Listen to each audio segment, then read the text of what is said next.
ما آمنت قبلهم من قرية أهلكناها أفهم يؤمنون. Not one township that we destroyed before them believed. Would they then believe? Point 8. This contains a concise answer to the demand for a sign in the previous verse. 1. You ask for signs like the ones which were shown by the former messengers, but you forget that those obdurate people did not believe in spite of the signs shown to them. 2. While demanding a sign, you fail to realize that the people, who disbelieved even after seeing a sign, were inevitably destroyed. 3. It is indeed a favor of Allah that He is not showing the sign as demanded by you. Therefore, the best course for you would be to believe without seeing a sign. Otherwise, you will meet the same doom that the former communities met, when they did not believe even after seeing the signs. وَمَا أَرْسَلْنَا قَبْلَكَ إِلَّا رِجَالًا نُوحِي إِلَيْهِمْ فَاسْأَلُوا أَهْلَ الذِّكْرِ إِن كُنتُمْ لَا تَعْلَمُونَ. O Muhammad, peace be upon him, even before you, we never sent any other than human beings as messengers, and to them we sent revelation. Ask the people of the book if you do not know. 9. This is the answer to their objection. This man is no more than a human being like yourselves, and therefore, cannot be a messenger of God. They have been told that the former prophets, too, whom you also recognize as prophets, were human beings and were blessed with revelations from Allah. 10. That is, you may have it testified by the Jews, who are the enemies of Islam like you, and are teaching you the ways to oppose it, that all the messengers including Prophet Moses, peace be upon him, were human beings. وَمَا جَعَلْنَاهُمْ جَسَدًا لَّا يَأْكُلُونَ الطَّعَامَ وَمَا كَانُوا خَالِدِينَ. We did not endow the messengers with bodies that would need no food, nor were they immortals. ثُمَّ صَدَقْنَاهُمُ الْوَعْدَ فَأَنجَيْنَاهُمْ وَمَن نَّشَاءُ وَأَهْلَكْنَا الْمُسْرِفِينَ. Then we fulfilled the promise we had made to them.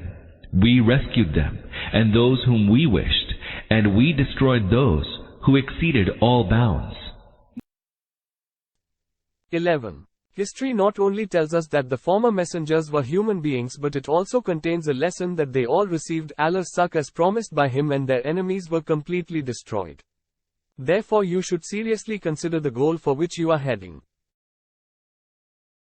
لَقَدْ أَنزَلْنَا إِلَيْكُمْ كِتَابًا فِيهِ ذِكْرُكُمْ أَفَلَا تَعْقِلُونَ. We have bestowed upon you a book that mentions you. Do you not understand? 12. This is a comprehensive answer to the various objections which were being raised in desperation by the disbelievers of Makkah against the Quran and the Prophet, peace be upon him, as if to say, what is there in this book that you cannot understand? Why don't you consider it in the right spirit? There is nothing contradictory in it. It discusses you and your own problems and affairs of life. It describes your own nature, origin and end. It discriminates between good and evil and presents high moral qualities which your own consciences endorse and confirm. Why don't you, then, use your minds to understand this simple and easy thing?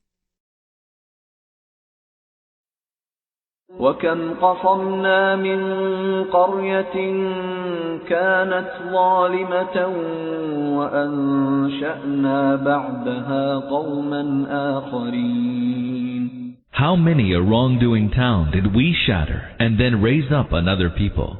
فَلَمَّا أَحَسُّوا بَأْسَنَا إِذَا هُمْ مِنْهَا يَرْكُضُونَ. Then, when they perceived our chastisement, they took to their heels and fled. 13. That is, when they realized that Allah's scourge was actually coming. لا تركضوا وارجعوا إلا ما أترفتم فيه ومساكنكم لعلكم تسألون. They were told, "Flee not, but return to your comforts and to your dwellings. You are likely to be questioned." 14. This is a very meaningful sentence. It may mean 1. Examine the scourge minutely so that if someone asks you about it, you may be able to give an accurate account of it. 2. Hold your grand meetings as usual. Perhaps your servants may come with folded hands before you to receive orders. 3. Hold your counsels as before. Perhaps people may still come to ask for your wise counsels. You are likely to be questioned. This verse is rich in meaning and may be interpreted variously. It may, for instance, be taken to mean that the unbelievers are being urged to look carefully at the punishment so that they can describe it to others in the future. According to a variant view, they are being told, "Revert to your life of pomp and ceremony, for maybe your courtiers will stand in awe of you and ask you for your orders. Maintain your councils and committees, for the world may possibly approach you seeking to benefit from your wise counsels." قالوا يا ويلنا إنا كنا ظالمين. They said, "Woe to us! Surely we were wrongdoers." فما زالت تلك دعواهم حتى جعلناهم حصيدا خامدين. They did not cease to cry this until we reduced them to stubble, still and silent. وما خلقنا السماء والأرض وما بينهما لاعبين. We did not create in sport the heavens and the earth and all that lies between the two. 15. This was to refute their entire conception of life, which was based on the assumption that man was free to do whatever he liked, and there was none to call him to account or take him to task, that there was no life in the hereafter where one's good deeds would be rewarded and evil deeds punished. In other words, this meant that the whole universe had been created without any serious purpose, and therefore there was no need to pay any heed to the message of the Prophet. لو أردنا أن نتخذ لهوا لاتخذناه من لدنا إن كنا فاعلين. Had it been our will to find a pastime, we would have found one near at hand, if at all we were inclined to do so.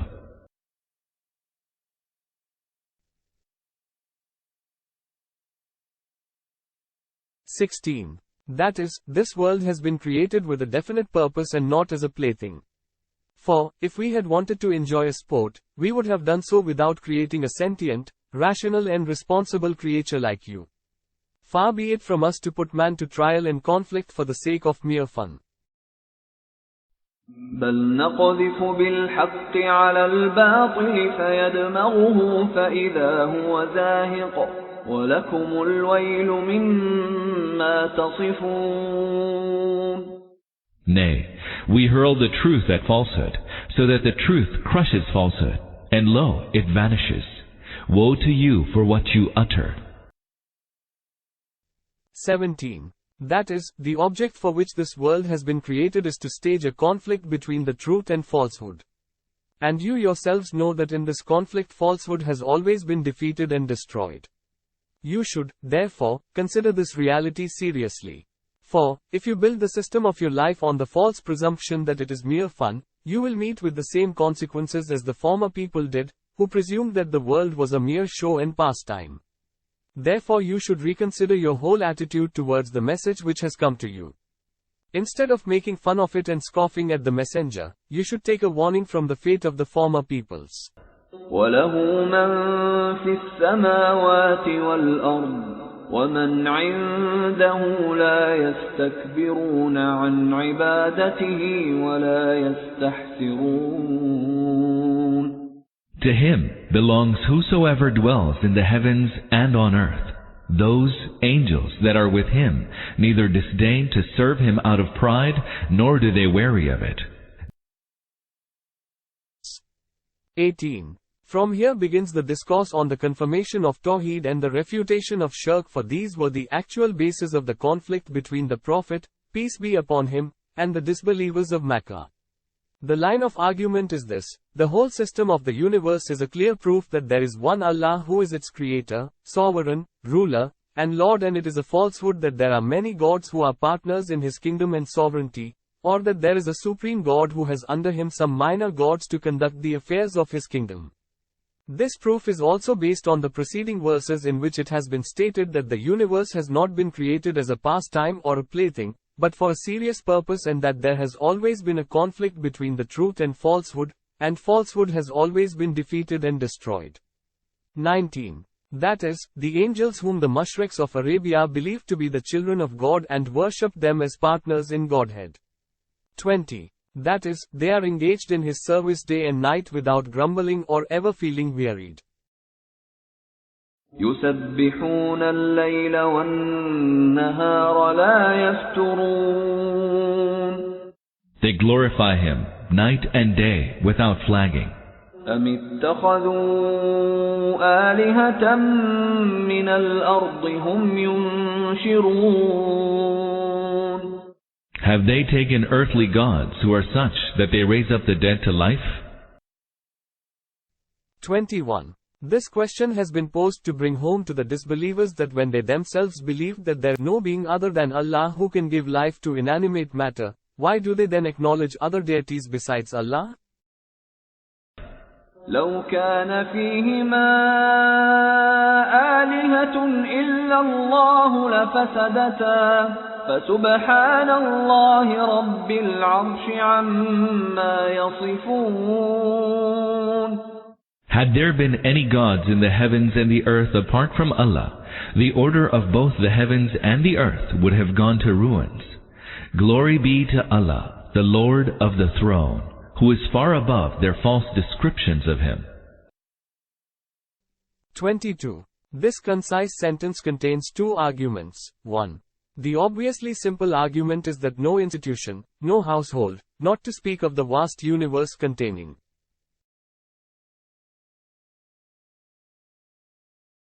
multitudes of countless distant stars, can function smoothly and properly, if it has two masters. 2. The deeper argument is that the system of the whole universe, including that of the earth, is functioning according to a universal law. It could not work so even for a moment, if there had been no proper proportion, balance, harmony and coordination between the different powers and countless things. This is a clear proof that there is a universal and all-powerful law and system which binds and forces these powers and things to cooperate and coordinate between themselves with a perfect proportion and harmony, and this could not have happened if there had been different independent rulers. The existence of such a system is itself a clear proof that there must be one all-powerful manager and administrator governing and ruling the entire universe. For further details, please see En. 47 of Surah Bani Israel. 23. That is, the sovereign of the whole universe. لا يسأل عما يفعل وهم يسألون. None shall question him about what he does, but they shall be questioned. أم اتخذوا من دونه آلهة قل هاتوا برهانكم هذا ذكر من معي وذكر من قبلي بل أكثرهم لا يعلمون الحق فهم معرضون. Have they taken gods other than him? Say, O Muhammad, peace be upon him, bring forth your proof. Here is the book with admonition for those of my time, and there are also scriptures with admonition for people before me. But most people do not know the truth, and have therefore turned away from it. 24. The first two were rational arguments, and this is a historical one. This means that the study of all the former scriptures shows that the creator of the universe is one Allah and he alone is worthy of service and worship, while your religion is neither supported by rational arguments nor by historical evidence. 25. It is their lack of the knowledge of the reality which has created this indifference towards the message of the Prophet, and the same has made them heedless of the message. وَمَا أَرْسَلْنَا مِن قَبْلِكَ مِن رَّسُولٍ إِلَّا نُوحِي إِلَيْهِ أَنَّهُ لَا إِلَٰهَ إِلَّا أَنَا فَاعْبُدُونِ. Never did we send any messenger before you to whom we did not reveal, there is no God but me, so serve me alone. وَقَالُوا اتَّخَذَ الرَّحْمَنُ وَلَدًا سُبْحَانَهُ بَلْ عِبَادٌ مُكْرَمُونَ. They say, the most compassionate Lord has taken to himself a son. Glory be to him. Those whom they say so designate are only his honored servants. 26. Here it refers to the angels as is clear from ayat. لا يسبقونه بالقول وهم بأمره يعملون. They do not outstrip him in speech and only act as he commands. يعلم ما بين أيديهم وما خلفهم ولا يشفعون إلا لمن ارتضى وهم من خشيته مشفقون. He knows whatever is before them and whatsoever is remote from them, and they do not intercede except for him, intercession on whose behalf pleases him, and they stand constantly in awe of him. 27. These two verses refute the two reasons for which the mushriks had made the angels their deities. 1. They took them for the offspring of Allah. 2. They thought that if they worshipped the angels, they would be so pleased that they would intercede with Allah on their behalf. See Surah Yunus, Ayat 18, Surah Az-Zumar, Ayat 3. In this connection, it should also be noted that the Quran refutes the doctrine of intercession of the mushriks, saying that their so-called intercessors are not qualified to intercede for anyone. This is so because they have no knowledge of the hidden things, whereas Allah knows all that is hidden from or open to them. Therefore, the angels or prophets or saints shall be allowed intercession only with the prior permission of Allah. As Allah alone has the power to hear or accept intercession, none else is entitled to divine worship or rights. For further details, please see Surah Taha, E. Ends 85-86. وَمَن يَقُلْ مِنْهُمْ إِنِّي إِلَٰهٌ مِّن دُونِهِ فَذَلِكَ نَجْزِيهِ جَهَنَّمَ كَذَلِكَ نَجْزِي الظَّالِمِينَ. And if any one of them were to claim, indeed, I am a God apart from him, we shall recompense him with hell. Thus do we recompense the wrongdoers. أَوَلَمْ يَرَ الَّذِينَ كَفَرُوا أَنَّ السَّمَاوَاتِ وَالْأَرْضَ كَانَتَا رَتْقًا فَفَتَقْنَاهُمَا وَجَعَلْنَا مِنَ الْمَاءِ كُلَّ شَيْءٍ حَيٍّ أَفَلَا يُؤْمِنُونَ. Did the unbelievers, who do not accept the teaching of the Prophet, not realize that the heavens and the earth were one solid mass? Then we tore them apart, and we made every living being out of water? Will they then not believe that we created all this?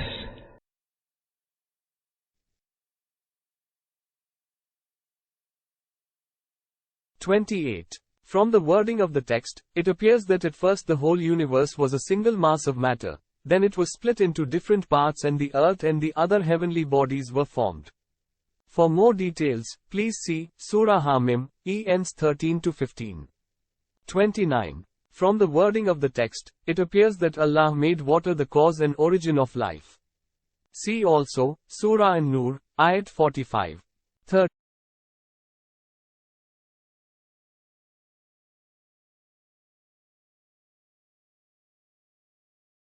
Water the cause and origin of life.